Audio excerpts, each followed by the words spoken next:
আমি পুরো 10 লক্ষ টাকা দেব যদি কেউ আমাকে বিয়ে করে। ম্যাডাম, আমি তো এখনই বিয়ে করতে রাজি।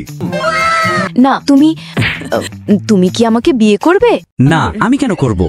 এই নাও 10 লাখ টাকা। এখন তো টাকা নিয়েই ফেলেছো, প্লিজ না করো না। আরে ও থামো। রাজ স্যার, আজ তো রয়্যাল গ্রুপের সাথে 200 কোটি টাকার মিটিং আছে, আপনাকে যেতেই হবে। মিটিং ক্যান্সেল করে দাও, আজকে আমার বিয়ে।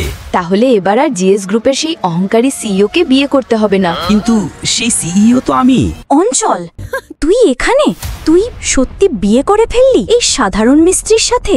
মিস্ত্রি তো মানুষই, খারাপ কে আছে? ওরাও তো কঠোর পরিশ্রম করে খায়। ঠিক আছে, সন্ধ্যায় ডিনারে দেখা হবে।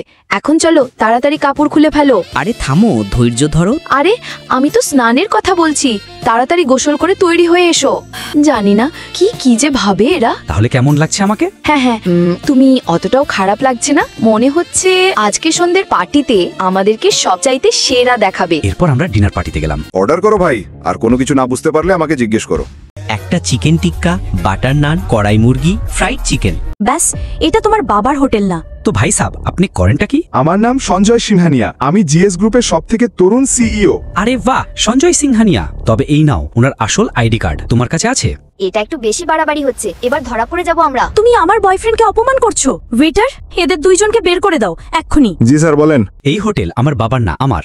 আর আমি আসল সঞ্জয় সিংহানিয়া। এই দুজনকে ঘাট ধাক্কা দিয়ে বের করে দিন। লাইক সাবস্ক্রাইব করে আমাদের সাথে থাকুন।